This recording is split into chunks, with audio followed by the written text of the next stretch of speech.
Okay, I have to confess, I'm not usually very impressed with flagship devices because once you cross the 60,000 rupee price range with smartphones, it all starts seeming the same, especially in Android phones. But could Motorola have made the biggest comeback of the decade?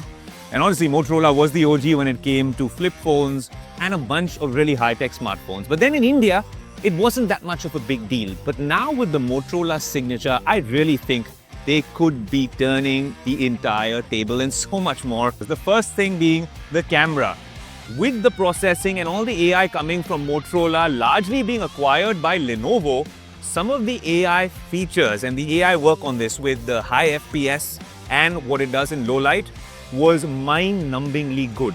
In fact, I have a unique connection with this device because this is my first hands-on here in India, but 2 or 3 weeks ago, we were the first Indian publication or creator present at the Nobu Hotel at CES Las Vegas in a closed-doors event, experiencing this device with the Motorola leadership.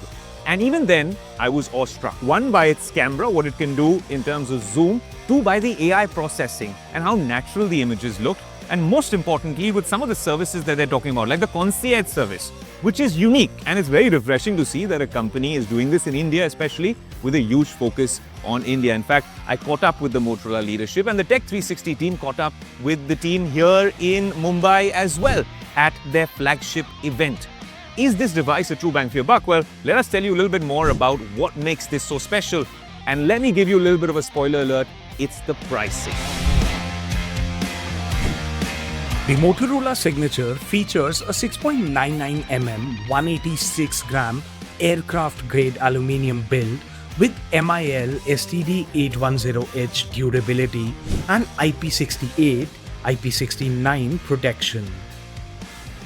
It has a 6.8-inch 1.5K LTPO AMOLED display with 165Hz refresh rate, Dolby Vision, HDR10, HDR10+, Pantone validation, Gorilla Glass Victus 2 and up to 6200 nits of peak brightness. It runs on the Snapdragon 8 Gen 5 with up to 16GB LPDDR5X RAM and up to 1TB UFS 4.1 storage, supported by a vapor chamber cooling system. The camera setup includes 350-megapixel Sony Litya sensors, main with OIS, 3x periscope telephoto with OIS, ultrawide with macro capabilities, and a 50-megapixel autofocus front camera with support for 8K Dolby Vision video. It sports a 5200 mAh silicon carbon battery that supports 90-watt wired and 50 watts wireless charging. Now, I might like some other colors in this particular device. It's slim. A lot of the smartphones today look so similar. This is a sort of design that you can love or hate. I personally think it could have been a little bit more premium. But that said, it does look different and you can place it on a table and it doesn't wobble like a lot of other premium flagships. But we actually caught up with the design chief at Motorola at this signature event. And here's what he had to say. It all comes down to how do we bring to life values for the consumer. In this case, we need to express premiumness. So that is a lot of research that we do. We do it with one of the best partners in the world, which is Pantone. Yeah, Pantone is our strategic partner for the last 4 years. We have a global exclusive agreement with them. So they don't work with any other smartphone manufacturer globally. They can't reveal details to us. They do have a very clear radar of where consumers are going, what consumers are going to touch and see and feel when they are shopping online or in physical retail 6 months from now.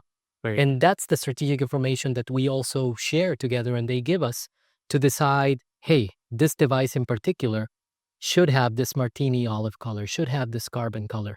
Because when it hits the market, these colors, whether you notice it or not, you'll see that these colors are quite trendy in certain price points and in certain parts of the market, in other consumer industries. We've seen that now thanks to our work with Pantone time and time again.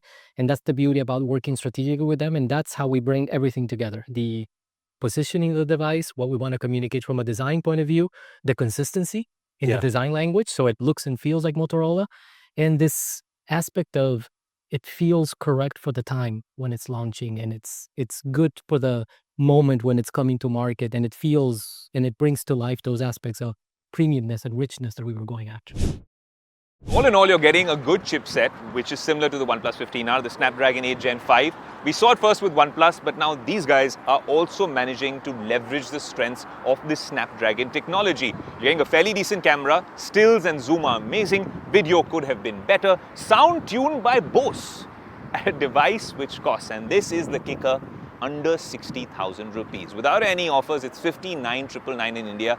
That is the secret sauce. If you're getting all these features, flagship features at this price point with Motorola badging, because Motorola is largely, well, US based and really popular in the Americas and Brazil, also really gaining traction here in India with all of these services. This might be, and I think we're going to speak to the team about this, huddle up to compare this to the OnePlus and of course the Samsungs that we did last week, because this one honestly seems like a true bang for your buck. We're very excited about the tech on offer. One thing I do think is that this could have been a little sturdier. I'm scared maybe I need to get a cover while I'm using this, because it seems very, very delicate, but we'll only know after testing it extensively here on Tech 360. For now, here's our first impressions of this device.